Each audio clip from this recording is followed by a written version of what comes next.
Quelles sont les attitudes à privilégier auprès des proches endeuillés par suicide? Donc, de façon générale, la culpabilité et le pourquoi, pourquoi mon être cher s'est suicidé, peuvent être très présents, dans le fond, chez les endeuillés par suicide. C'est important d'être à l'écoute de ces gens-là qui ont perdu quelqu'un par suicide, puis de leur demander, dans le fond, c'est quoi leurs besoins actuellement, puis également de les encourager à aller se chercher une aide professionnelle. Peu importe le deuil, c'est jamais facile d'aborder quelqu'un qui vit un deuil. Mais quand on parle d'un deuil par suicide, ça nous fait vivre encore une plus grande impuissance. Souvent, on sait comme pas quoi dire à la personne. Et ce qui devient compliqué dans ça dépend aussi à quelle étape du deuil que la personne est rendue. Il y a une période dans le deuil où les personnes qui ont perdu quelqu'un par suicide, ils ont beaucoup besoin d'en parler. Il faut qu'ils en parlent. Des fois, ils deviennent gênés parce qu'ils disent « je vais tanner les autres avec ça ».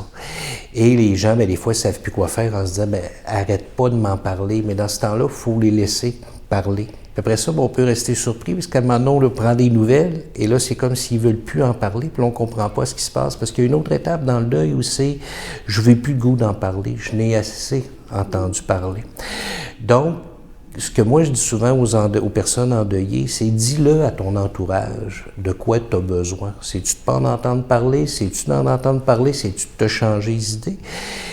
Puis ce que je dis aux proches, c'est quand il y a quelqu'un endeuillé par suicide que vous connaissez, vérifiez auprès de cette personne-là qu'est-ce que tu aurais besoin.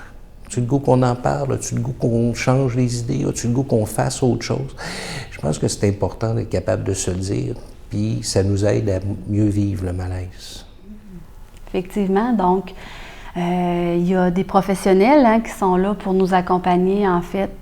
Alors, n'hésitez pas, si vous êtes un proche d'une personne endeuillée ou si vous êtes vous-même endeuillé par suicide, téléphonez.